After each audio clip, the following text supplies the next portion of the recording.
Olá, seja bem-vindo ao Dica do Especialista. O tema de hoje é sobre síndrome do túnel do carpo. E para falar sobre o assunto, nós convidamos o ortopedista e traumatologista Dr. Romilton Crozeta da Cunha. Olá, Dr. Romilton, seja bem-vindo ao Dica do Especialista. Muito obrigado pela oportunidade e espero poder contribuir com informações para a população em geral. Doutor, o nosso tema hoje é sobre síndrome do túnel do carpo. Fala um pouco para a gente sobre essa doença.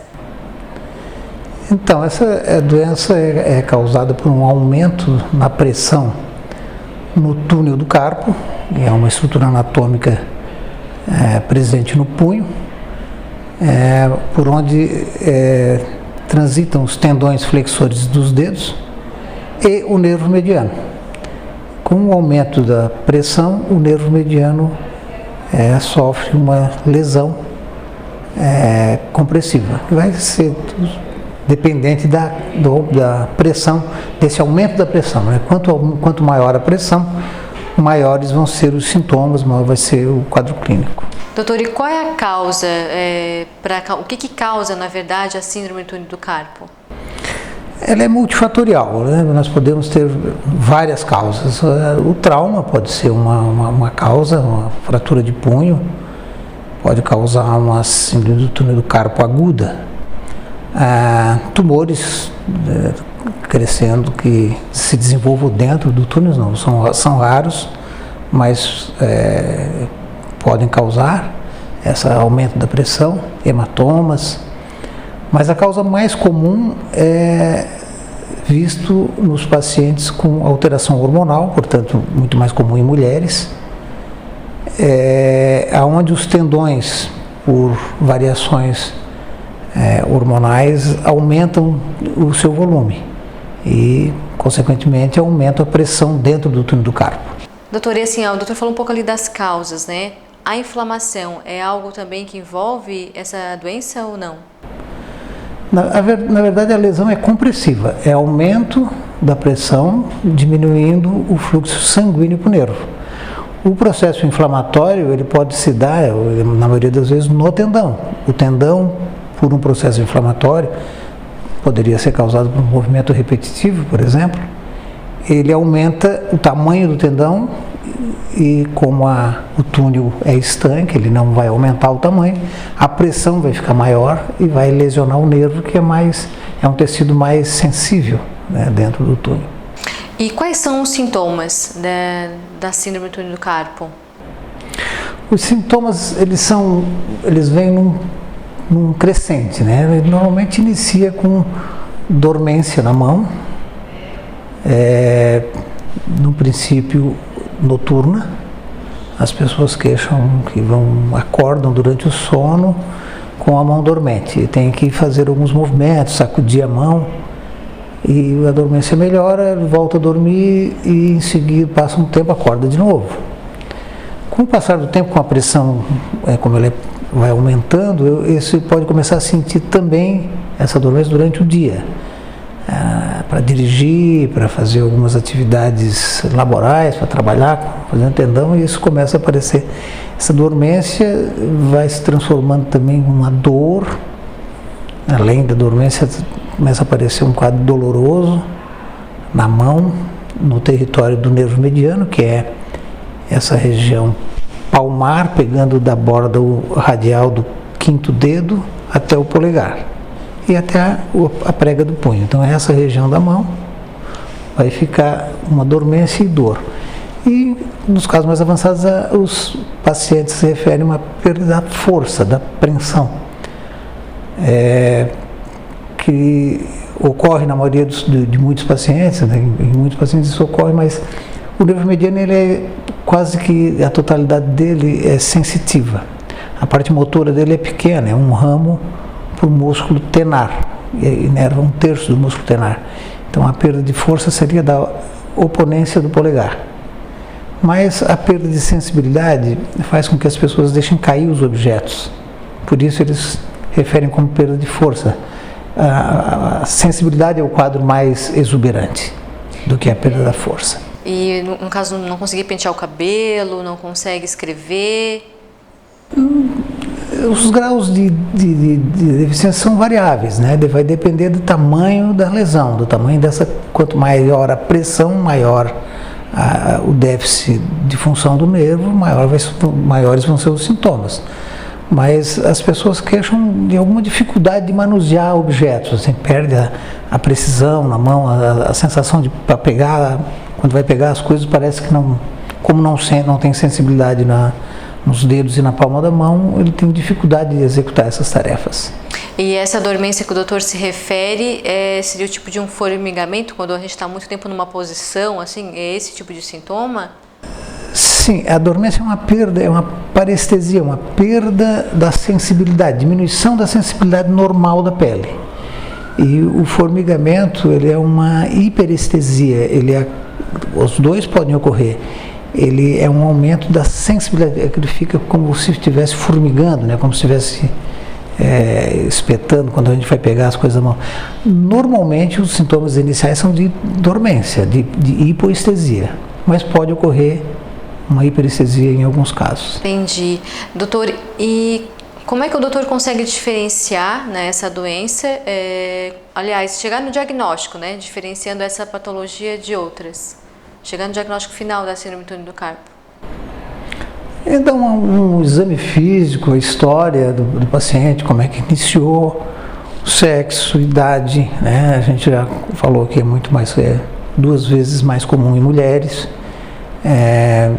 com alguma alteração hormonal, ou seja, na gestação, ou seja, na perimenopausa, um pouco antes do climatério, um pouco depois.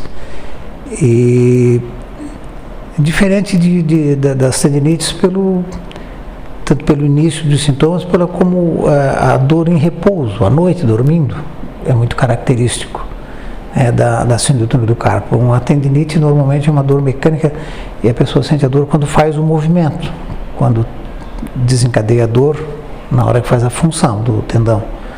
E nesse caso a pessoa acorda com a mão dormente, quer dizer, está ali em repouso e a dormência é que faz ele acordar. Isso na síndrome do túnel do carpo? Túnel do carpo. Ah, tá, entendi. Mas tem algum exame que o doutor pede para confirmar isso? Tem 2 exames bem clássicos, né? O ultrassom, que vai dar um aumento do diâmetro do nervo, e a eletroneuromiografia. A eletroneuromiografia seria o padrão ouro. Ele vai dar a velocidade do nervo, vai me dizer aonde exatamente é a compressão, porque a dificuldade às vezes é de saber a compressão é no punho ou é mais alta. Ela pode ser no pescoço, uma hérnia de disco, poderia ser no trajeto do nervo, né, no desfiladeiro cérvico-torácico. Então essa compressão tem que ser diagnosticada aonde está ocorrendo. E a eletroneuromiografia me diz exatamente. O exame físico também vai me ajudar muito para identificar o local da compressão, né? Saber que ela é no punho, para poder fazer o tratamento adequado. Doutor, o doutor trocou aí no final tratamento, né? Quais são as técnicas de tratamento então para essa doença? O tratamento ele pode ser conservador no início, quando os sintomas são mais leves, quando a compressão não é muito importante, com anti-inflamatórios, diuréticos, imobilização com talas, uma imobilização provisória durante a noite principalmente. A gente tem esse modelo aqui, né? Esse aqui seria esse é um tipo de imobilizador que é usado preferencialmente à noite ou em algumas atividades laborais que a pessoa consiga trabalhar com a tala. Vamos fazer também está recomendado. Um modelinho aqui então. Se você com essa, porque a compressão do nervo ela piora sensivelmente com os movimentos de flexão extrema ou extensão extrema do punho. Então na posição neutra há uma posição onde a pressão dentro do canal é menor. Então essa tala faz com que o punho fique numa posição neutra. Enquanto eu tiver o punho, deixa eu ver com a outra mão, nessa posição, essa pressão dentro do túnel vai ser maior. Ou nessa, em extensão máxima também, vai haver um aumento dessa pressão.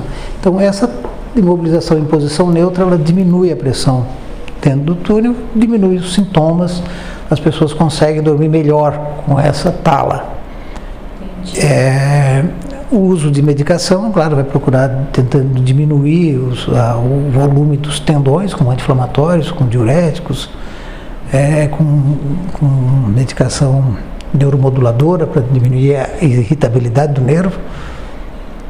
Esse é o tratamento conservador, o que a gente recomenda para os casos onde a velocidade de condução do nervo ela ainda não é crítica, e os sintomas ainda não são tão importantes. Então, pode-se tentar esse tipo de tratamento, em alguns casos vai ser resolvido dessa forma. O outro tratamento seria infiltração no túnel do carpo com corticosteroides.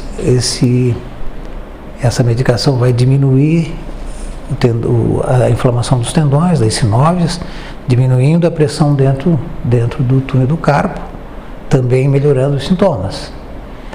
E nos casos em que nem a imobilização, nem o tratamento conservador e nem a infiltração, que seria um pouco mais agressivo, resolve, o tratamento cirúrgico é a indicação para esses casos, né, com uma plastia do retináculo dos flexores. É a membrana que fica na parte superior desse túnel, ela é então incisada e aumenta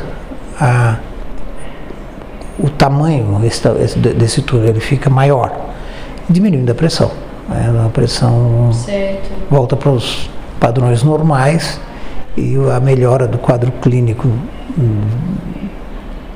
ele é variável de paciente para paciente, porque os pacientes eles chegam ao consultório em graus variados de lesão. Então, se ele tem uma lesão leve, normalmente, uma lesão que ainda não tem muito tempo e nenhuma pressão também não muito grande, o tratamento cirúrgico melhora na hora, assim, os sintomas. Ele não acorda mais à noite, não sente mais a dormência. Nos casos em que a lesão do nervo já está um pouco mais machucado, ele melhora a dor, mas a dormência pode demorar até 3 meses para ir desaparecendo.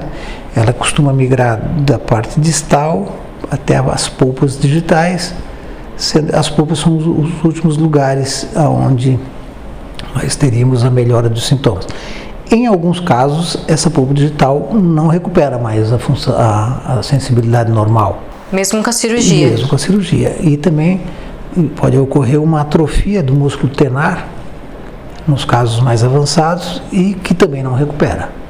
Então o paciente vê a mão fica com uma cavidade aqui nesse músculo, que normalmente é gordinho, ele fica para baixo, e em pacientes mais idosos isso não recupera também.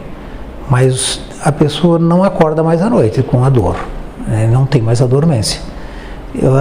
Nos casos mais severos, ele pode permanecer com uma dormência na polpa digital.